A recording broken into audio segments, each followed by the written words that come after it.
The medium is the message. Is she flaking on you for dates? That's the message. Is she sort of indecisive about being with you? Is she making you jump through hoops? Women break rules for alpha males and they make more rules for beta males. Is she making you rules? If that's the case, then her attraction to you or interest in you is probably not what it ought to be, because women will break rules to get with a guy who is so high value, because women understand that they can't afford to miss out on that opportunity with a guy who's a high value guy. So they will tend to break rules for that guy and make rules for guys, like you're saying before here, where it's like, they'll try to cover it up with love, right? Or they'll try to cover up the lack of like being hot for that guy with other things. Guys will do exactly the same thing too. They'll try to convince themselves that she's really into it, but she's really not into it. And I said, is she making rules for you? That's number one. If you want one sort of litmus test for your dating, is she making rules for you, or is she breaking rules for you because she really wants to get with you and she has this really just hot desire for you? And then I think probably the third most common is, how do I get my wife to have sex with me again? Wow. How do I get her back? You know, most of the guys who I deal with who are older and they are married, that's their primary concern, because they think that they used to be able to have sex with her, and maybe this is true, when they were single, and then they got married and she turned the sex spigot off. Can I, from a female perspective, I'm not married obviously, but I speak to a lot of women also, like about marriage and the lack of sex, and I have a lot of men also messaging me asking all those 13%. So what I think is, in the beginning when you were dating your person, you were doing a lot. You were taking her on dates and you were doing this, and maybe you both were more fit or you were hotter or whatever, like everything was just more exciting. Now sex became like a chore, and guys don't, like, he's not gonna, give you a little sexy massage, and you're not gonna he's gonna come to you in bed, you're gonna be like, oh, you wanna fuck? You wanna do it? That's what men do nowadays. I got half an hour. And that's... I got to fold laundry. I got to fold laundry. So you finish up. And that's what happens in marriages now. It's not special anymore. It's like, just like you said, let's do this now so we can do the laundry later. And you're not into it. And I feel it's both sides. Is that just inevitable in every relationship? Is that like I don't think so. Oh, really? If you make it like that, yeah, then it is. But you should work on your sex life the same way you work on your like day-to-day things. Speaking of sex life, I want to bring up this, and then we're going to get to the celebrity stuff. The sexual market value. We've spoken about this at length. Are you familiar with this sexual market value? But please, you've just been talking about it the whole time. Exactly. So would you break down sexual market value? So let me ask you a question first, then we'll get to Rollo. Would you say that you are at your peak sexual market value right now at age 30, 31? I think that I'm the best now that I've been before. Okay. I'm the best, whatever. The grammar is not my side. I'm the best I could be right now. You're the best version of yourself right now. Yes. What age do you want to get married by? I don't really care. I mean, marriage for me is not like, by 30, I already passed it. Like it's by 40. I would like to get married by 40, but it's by not 50. Yeah. How high of a priority is it for you right now? It's not really such a high. What about kids? What age would you like to have kids by? Do you want to have kids? I would want to have kids. I want to have kids by, I don't know, 35. Okay. I'm gonna give you a case example, and then I want to open up the sexual market value. There was a girl that I used to like just be friends with. We kind of like were like dated in high school, whatever. Not dated, but like I actually kind of wanted her more than she wanted me, and it was like whatever, never happened. We went to a party. It was a 40th birthday party last year. Okay, I'm single. I had some serious relationships. I was single, making money. Life's good. She's still single, 40. The reception for the difference between us was palatable. Yo, Adam, what up? 40, single, making money, you're the man, bro. Oh, I won't say her name. Are you okay? Is everything good? That's what happens. So that's my point. Yeah. A 40-year-old man, successful, single, no wife, no kids. You're fucking pimp, bro. Woman, 40, no wife, no husband, no kids. People look at that as being like, you okay? Yeah. Like everything, I know, you're going to be all right? You're not going to kill yourself, are you? Yeah.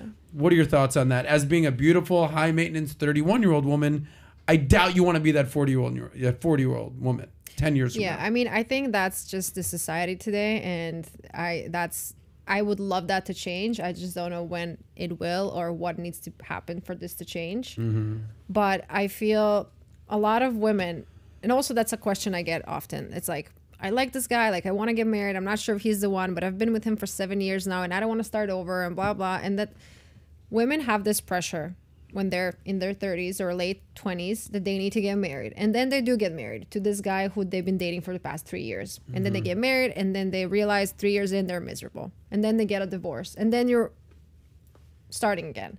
So instead of rushing into a marriage because your clock is ticking, there's no clock ticking besides like you can freeze your eggs, do whatever. Like you can do But whatever. there is a clock ticking though. There's a For clock. women more than men. I don't think there's any. Okay, you guys can You agree or click don't? I all agree you want. that there is most definitely a clock ticking. So you don't think there There's is, an but you think expiration there is. date. Put it that way. Explain that. All right. So You're saying women are like milk. All right. So God, I hate that analogy. I really hate. People that have used that analogy. before. I What was the apologize. analogy? It's like wine. Expiration not. date. Yeah, we'll get to No. that.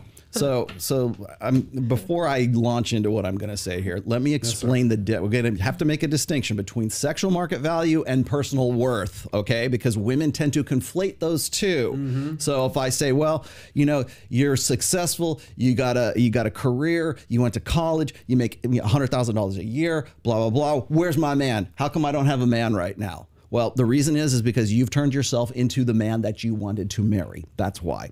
So what happens is we sort of sell women this bill of goods that they need to follow sort of this masculine alpha male life plan, and then they get to 35, 36 years old and they go, where's the guy? Where's the guy that I'm supposed to be with? Well, it's because as things track, the thing is that men and women find different things attractive in the opposite sex. Women believe that men should find things attractive about them that women would naturally find attractive in a man. Yep. So when we're looking at between the ages of 18 and about 28 years old, you'll hear people talk about this online all the time. That's the hoe phase, right? That's the party years. What's the hoe phase? The hoe phase, 18 to 28. Oh, you know it. I Come on, missed it. Coco. 18 to 28 years old. I would say 18 to 24. Okay. If in my experience. All right. Well, the reason I rounded off to the 28 is because 29, 30, 31 is the epiphany phase, and I'll talk about that here in just a second. I agree with that. actually. Yeah. So 100%. and I know She just had an epiphany right there, bro. I know what you're going to say too, because I did read that one post you had on Instagram. I have over 1,000. If you have read my work, I have the infamous graph. I think I showed it when I was with on Patrick's show. So at the peak levels, women sexual market value peak years is about 23 years old. And that's when women are the most fertile. That's when they can have children the easiest. That's when they are at the peak of fertility, their youth. That is the year. That is the age at which every guy from 15 all the way to 95 pegs as the most attractive that women are. 23? At 23, between 22 and 24. So I average it out to 23. I barely knew how to brush my hair when I was 22. Stop it. Yeah, No, I know. You know what? Honestly, when I'm looking at and I'm talking strictly physical right now. When I look at my photos, 20, 21, 23, I'm so much hotter right now. Like I just know how to dress better. I know how to do my hair. I know how to do my makeup. We should probably get like a comparison there and take a poll. Feel free. Find it on my social media. So it's one. Well, I'm glad you have high self-esteem. Let's just start right there. But anyways, between 18 and 28 years old is the hoe. Like women will call it themselves. They'll say it's the hoe phase. I didn't make the word. They did. But I call it the party years in my second book. And that's usually at the time where women have the most sexual capital. That's when they get the $1 million, if in sexual agency, that's when they're handed, here's $1 million check and you've got to make a good investment. Remember what we were talking about, finding a guy who's a good bet for the future? The reason women get so, like Gary V's, wife that he's divorcing is so pissed off, or that this is a trophy wife, is because she's taken some of that sexual capital and she's put it into Gary. So what happens is it represents an opportunity cost or a loss, a loss of investment if he doesn't pay off, if it doesn't pay dividends when her sexual market value decays when she's in her 30s and her 40s, and now he's worth way more, because men's sexual market value tends to peak right around 35, 36, 37 years old, because that's the point at which men have the most potential. I didn't say they're all going to do this, but they made lawyer in the law firm. They made surgeon. They're whatever it is. They built themselves up to have the most of what women find most attractive in a man. The status is right around that time, and of course, and as I said before, there's success objects, whatever. He still has to look good. You still have to be in shape. I'm not going to discount the looks aspect of that. He's got to be 6 feet tall. He's got to have a V taper. He's got to have 6-pack abs. Got that, but he also has to have some kind of success. He has to have achieved something, and it takes longer for men to mature into their peak potential than it does for women. So women's peak potential in the sexual marketplace is 23, and for men, it's about 36. Now, does that mean that 36-year-old guys are banging 23-year-old girls? Absolutely not. I'm just saying that they're mutually exclusive, okay? So the 23-year-old girl is at the peak of her potential. The guy who's 36, assuming he's made the most of himself and he's the best version of himself that he can be, it's probably going to happen right around 36, 37, somewhere in there, okay? Because it takes longer for him to do so, to work his way up that hierarchy, as I was saying. As this happens, the problem is that once women get down to about 30 years old and men are on their ascension to their peak, that point right there, where and I call it the peak, or the ascension, whatever it is, the peak potential for them.